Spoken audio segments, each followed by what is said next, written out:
हमारी संस्कृति, हमारे संस्कार सदा रहें हमारे साथ। सब्सक्राइब करें तिलक। कई तरीके की एलईडी लाइट्स आपके घर और ऑफिस के लिए। GR LED lights, make India bright. राक्षस जाति में ऐसा कौन सा वीर है जो श्री राम प्रभु का भक्त है और लंका में रहने का साहस रखता है? क्या राक्षस जाति को श्री राम प्रभु की भक्ति का अधिकार नहीं है? उनकी भक्ति का अधिकार तो प्राणी मात्र को है। प्रभु अपने भक्तों में ऊंच नीच, जाति पाति का भेद नहीं रखते। उनके निकट तो देव, दानव, मानव, यहां तक कि पशु पक्षियों में भी कोई भेद नहीं है। उनकी भक्ति सबके लिए सुलभ है। अति लघु रूप धरेऊ हनुमाना, बैठा नगर सुमिरे भगवाना।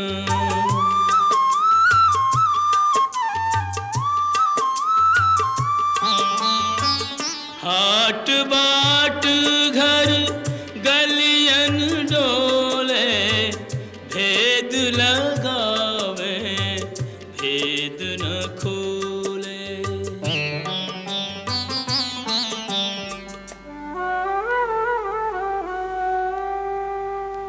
कपटी छली दुरात्मा, लंका को यह भूप। मानहु सोए दंभ मद, धरि रावण को रूप।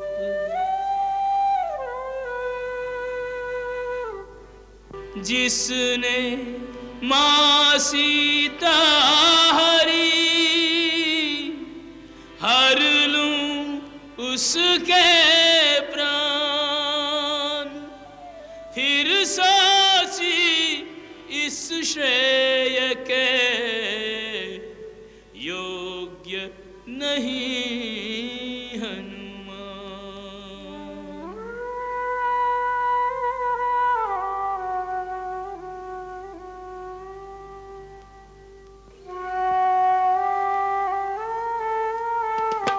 विरहाग्नि में जलते हुए सुख से कोई जीता नहीं।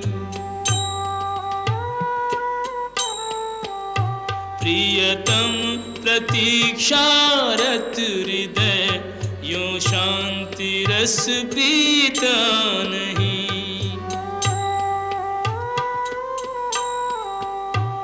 निश्चिंत निद्रा मग्न यह श्री राम परिणीता नहीं। यह सुंदरी कोई और है, यह राम की सीता नहीं। यह सुंदरी कोई और है, यह राम की सीता नहीं।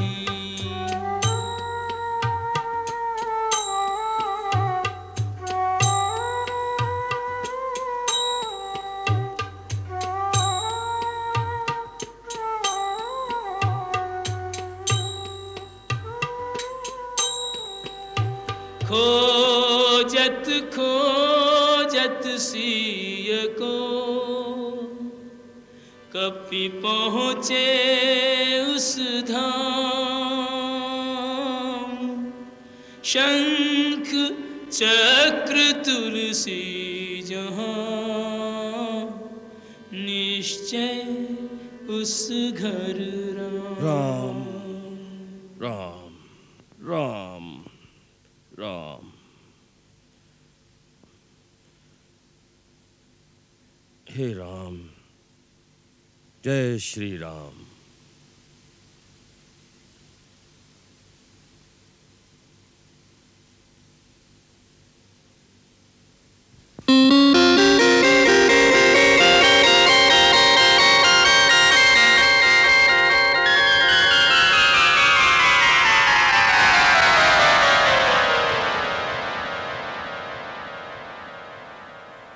श्री राम, जय जय राम।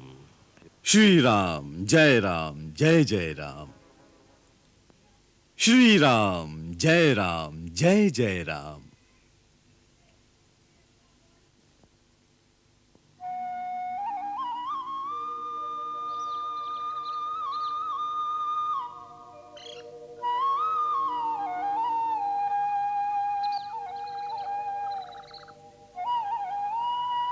जय राम जी की। जय श्री राम। आप, हे देव, आप कौन हैं? लंका में श्री राम की जय बोलने का साहस करने वाले आप कौन हैं? और इस महल में कैसे आए? आकाश मार्ग से जा रहा था। इस आंगन में तुलसी का चौरा देखकर, प्राचीर में शंख तथा चक्र का चिन्ह देखकर समझ गया कि यह किसी नारायण भक्त का घर है। इसी कौतूहलवश आपके दर्शनों के लिए रुक गया। और अब रहा श्री राम की जयकार का प्रश्न। सो भगवान, यही प्रश्न मैं आपसे पूछना चाहता हूं।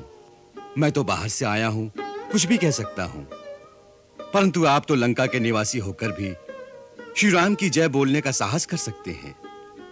ऐसे साहसी वीर आप कौन हैं? क्या आप राक्षस कुल के नहीं हैं? मैं राक्षस कुल का ही हूं, परंतु श्री राम का भक्त हूं। क्या राक्षस जाति को श्री राम प्रभु की भक्ति का अधिकार नहीं है? उनकी भक्ति का अधिकार तो प्राणी मात्र को है। प्रभु अपने भक्तों में ऊंच नीच, जाति पाति का भेद नहीं रखते। उनके निकट तो देव, दानव, मानव, यहां तक कि पशु पक्षियों में भी कोई भेद नहीं है। उनकी भक्ति सबके लिए सुलभ है।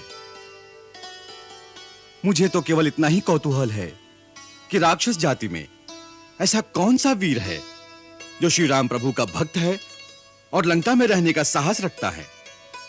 इसीलिए आपका परिचय जानना चाहता हूं।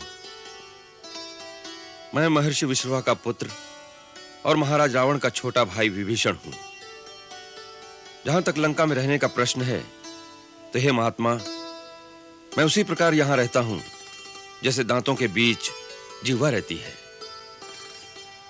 किंतु इस दुखदाई अवस्था में भी एक ही आशा है कि एक दिन मुझे श्री राम के दर्शन होंगे और वो मेरा उद्धार करेंगे। बड़े विस्मय की बात है, आपने अभी तक प्रभु श्री राम को देखा नहीं और उनकी भक्ति कर रहे हैं। ये कैसा रहस्य है? ब्राह्मण देवता, हम तीनों भाइयों ने एक साथ कठोर तपस्या करके ब्रह्मा जी को प्रसन्न किया था। जब ब्रह्मा जी ने वरदान मांगने को कहा, तो बड़े भाइयों ने शक्तियां मांगी और मैंने केवल श्री नारायण की अनन्य भक्ति और उनके दर्शनों का वर मांगा।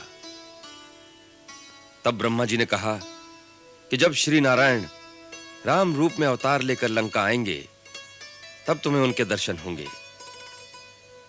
तब से मैं उनकी प्रतीक्षा में राम नाम का जाप कर रहा हूं। धन्य है आप और धन्य है आपकी भक्ति। अब आप अपना परिचय दीजिए कि आप कौन हैं? आपने अभी कहा कि आप बाहर से आए हैं। आप कोई हरिभक्त हैं, कोई देवता हैं, अथवा स्वयं श्री राम हैं जो मुझे अपने दिव्य दर्शन देने यहां आए हैं? राम राम राम। आपने मुझे कहां पहुंचा दिया राजन। मैं तो एक अधम से अधम व्यक्ति हूं, एक ऐसे कुल का हूं जिसका प्रातः नाम लेना भी अशुभ माना जाता है। मेरा ये छद्म वेश है। मेरा असली रूप वानर का है। मेरा नाम हनुमान है। प्रभु श्री राम की उदारता देखो।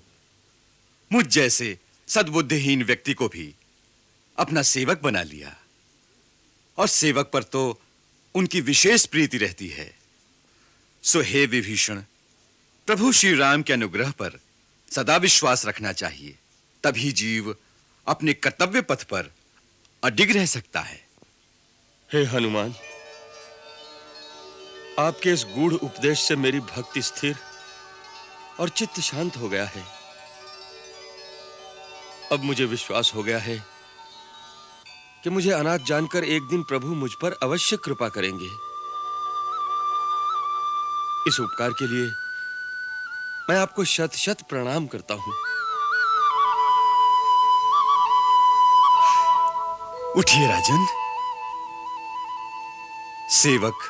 सेवक को शीश नहीं नवाता। दोनों को अपने स्वामी के ही कार्य में रत रहना चाहिए। अब मेरे आने का प्रयोजन सुनिए। रावण सीता माता को छल से हर लाया है। श्री राम प्रभु की आज्ञा से मैं उनकी खोज में आया हूं। रावण के महलों में चारों ओर ढूंढ चुका हूं, परंतु माता का कहीं पता नहीं चला। यदि आपको उनका कुछ पता हो तो मुझे बताने की कृपा करें। कपिश्रेष्ठ, यह आपने कैसे जान लिया कि माता सीता रावण के राजमहल में आराम से सो रही होंगी? वो देवी तो अशोक वाटिका में अपने पतिव्रत धर्म की रक्षा करती हुई एक वृक्ष के नीचे एक तपस्विनी की भांति रहती है। चारों ओर से भयानक राक्षसियां उन्हें घेरे रहती हैं। अशोक वाटिका के बाहर बड़े-बड़े महाभट राक्षस पहरा देते रहते हैं। इसलिए अंदर जाने से पहले आपको उनसे युद्ध करना पड़ेगा। उसके लिए बहुत शक्ति की आवश्यकता होगी, और आप तो अकेले हैं। मैं अकेला भी उनके लिए बहुत हूं, परंतु मेरे विचार में यह उचित नहीं होगा। मैं माता से मिलने से पहले किसी प्रकार का कोई लड़ाई झगड़ा करना नहीं चाहता। नहीं तो यह पता लगने पर कि राम का कोई दूत सीता माता से मिलने आया है, वो लोग उन्हें कहीं और छुपा देंगे। फिर कुछ नहीं, मैं अपना रूप अति लघु कर लूंगा और रात के अंधेरे में चुपचाप माता के आसपास पहुंच जाऊंगा। एक बार उन तक प्रभु का संदेश पहुंचाकर उन्हें कुछ सांत्वना दे लूं, फिर मैं अपने दूसरे रूपों में रावण के योद्धाओं की शक्ति का भी परिचय पाने की कोशिश करूंगा। अच्छा, अब मुझे आज्ञा दीजिए। सूर्य भगवान उदय हो रहे हैं। अब सारा दिन कहीं छुपकर बिताऊंगा और रात्रि के अंधेरे में अशोक वाटिका पहुंच जाऊंगा। जाइए भक्तराज, श्री राम आपकी रक्षा करें। जय श्री राम। जय श्री राम।